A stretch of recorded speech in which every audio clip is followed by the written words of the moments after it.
What's going on, guys? Follow Monk here. So, I'm sorry it's been such a long break on the how-to videos, just recording issues mainly, but they should be out next week if everything goes according to plan I got right now. So, I want to do another video I've been working on for a while now, and it's more of a concept than a how-to video. It's more of a how to build idea. Because, like I've said before, I've had a lot of people tell me how they need a cleric in their party, but they don't want to play the cleric themselves, and I understand that. And I get people kind of get turned off by the idea because they're worried they may only be healing and that's it. So this was more of a concept of, what if you were a healer but not a mage healer? Because I feel that's something that really isn't hit on much, that medics back in those olden days would just be pretty much people bandaging wounds on the battlefield, combat medics and stuff, for people just on the sidelines to bandage all the survivors up or cut limbs off when needed, prevent from necrosis setting, the likes. So this is a concept I had an idea of a combat medic that I thought would be really cool. So what you really need for this, it's pretty simple. Like basically I think any character could do this, which is why I like 5e the most. You can build a character to really be anything, but we're wanting to purely go by the idea of making a soldier medic. I think a human fighter would serve this the best, particularly human variant. And reason why is there's a few feats that'll actually come in handy here. So first off is you may want to run this by your DM, because a few of the concepts I'm going to give aren't exactly about the rules. So you'll be like, hey, can I trade this for this just to see if this works or see what they think about it. But the idea I had is, it even came with a full story form, is a man from a simple small farming village. His name was Johnny. Overall simple guy, simple life. He was just a town herbalist's son, and he expected to be the next herbalist when his father's time ended. But things weren't that simple for old Johnny. A little over time, the orcs kept getting closer and closer to his town until the local lord called for one man from each family to be taken to be recruited into a royal army. Unfortunately, Johnny was the only son, so he was recruited into it. His natural knowledge of herbs instantly promoted him up to field medic, and that was a good thing and a bad thing for Johnny. While he didn't see much of the front line, he saw a lot of the results of the front line. Over time, Johnny saw more and more of his friends fall, and just a little more than he could handle. Because he was used to a simple wound or monster attack every now and then, but nothing like this, not the brutality of an orc. And over time, it just rattled him and made him hardened to the world. And Johnny eventually Johnny made it out. But he never just felt the same inside.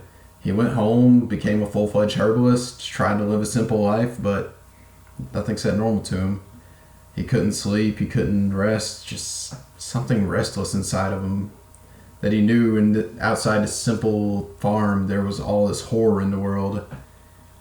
So Johnny couldn't stand it. He set out. Using the skills he learned in combat and in medicine, he started traveling around, became a traveling doctor. Over time, eventually found a group to travel with and became their medic. And that's a little story I came up with. It's something you don't really have to use. It was just a suggestion I liked. You can even use the same concept and make him a deserter because he got too rattled by everything. But regardless, but going by the story of Johnny and this, what I really had in mind is there's two feats that really work, and as a human variant, you can pick one or the other. It's what you think resonates with you best. But the one I had in mind is talk to your DM about the soldier background and be like, hey, since I'm a combat medic, can I change one of the skills I normally get to medicine? Because weirdly enough, fighters do not get medicine. That kind of surprised me that they left out the option to make a field medic.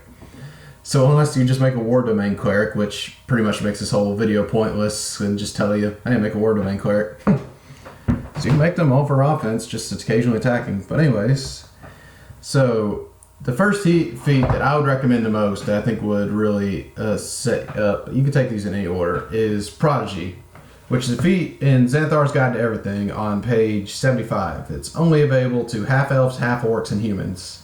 What it does is one skill of your choice you gain expertise in, which is a rogue and bard ability where you double the proficiency bonus in that skill. So even if you have crap wisdom, you will have like a +4 to medicine minimum. You level up right, you'll be really good at making medicine checks. Other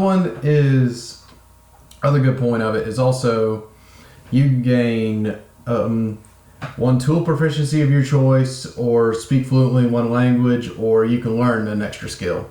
So if you can't get your DM to let you do that, you can just learn medicine that way and then make it expertise. Or what I recommend is getting a herbalism kit and just be like, you learned how to make potions over time. Because in Xanthar's Guide to Everything, it actually gives you a guide on how to make potions in the Magic Item crafting table. And it takes you about a day to craft a base healing potion. It just takes about 25 gold. It takes a little more to craft more stuff like that, but it's a viable source of healing. The other feat, which you could take a level 4, is Healer. And that is a really good one. And there's a healer's kit that anyone can use in the game. It's weird to me that it's not limited to where you only have medicine or not, but what you can do with it is you can stabilize somebody without making a medicine check. So you normally got to make a medicine check to stabilize somebody. So that's something you'll definitely want to stack up on. So you will, and what it does is when you stabilize someone normally, it just pops them up to base 0 hit points. They're stabilized, they're not bleeding out. But if you have the healer feat and you use it, there pops up to 1 hit point, so they're able to move around again, get out of the way of combat and such. There's also an ability where, as an action, you can once per short rest. Well, they can only be healed by this once per short rest. I should reword that.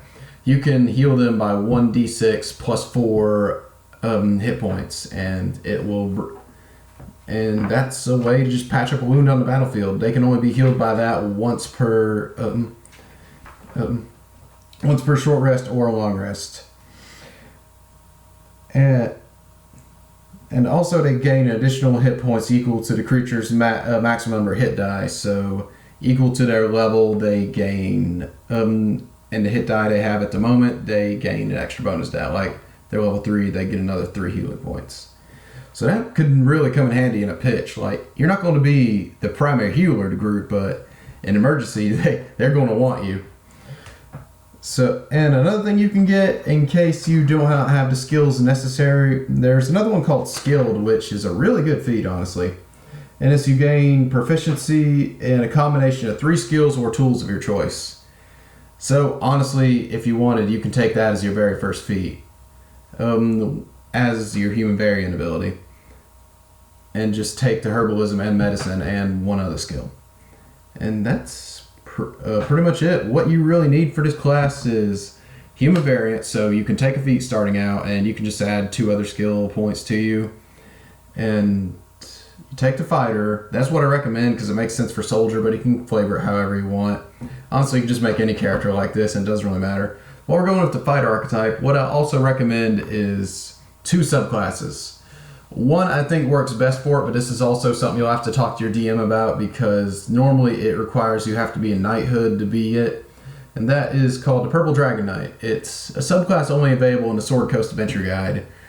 It's pretty neat. It's the most support fighter there is.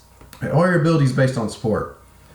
Like at level 3, you gain the ability to, when you use your second wind feature, up to 3 creatures within 60 foot of you that are allied with you, each one regains hit points equal to your fighter level. So when you level 3, 3 allies of your choice can gain 3 hit points all around you. Like I said, small heal, but definitely important in a pinch. And there's also Royal Envoy, which is you gain proficiency in persuasion skill if you don't have it already, and if you already had it, you gain expertise in it. Or you can also, if you already had persuasion, you can either gain animal handling, insight, intimidation, or performance instead.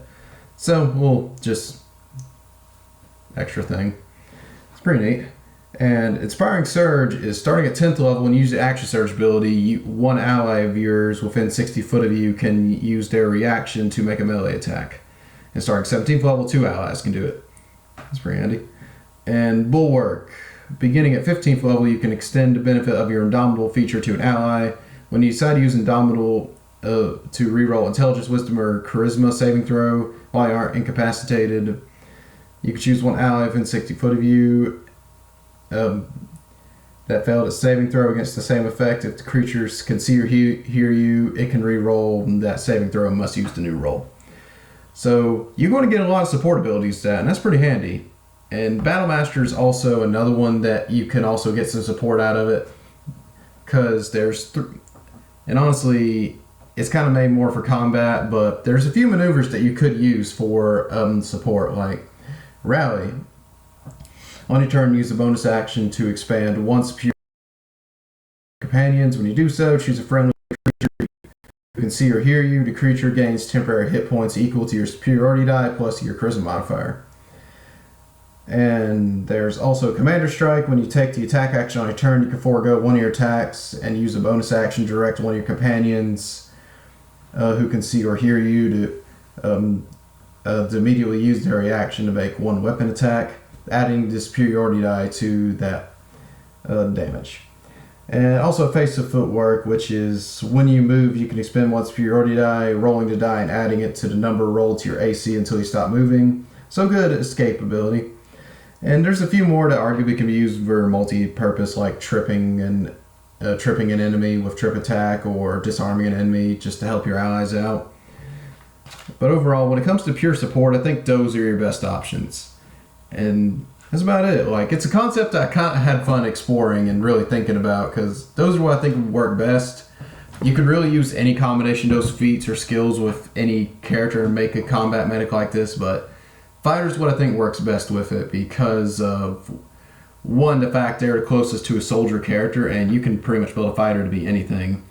And two, all the feat access they get. Like, pretty sure it's fighter, rogues, and wizards that get the access to the most feats. So fighters are really good for it.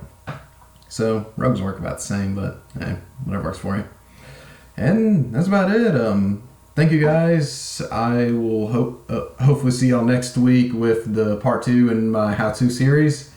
And I appreciate all the patience. So let me know if you got any more video ideas for me. And thank you for supporting me, guys.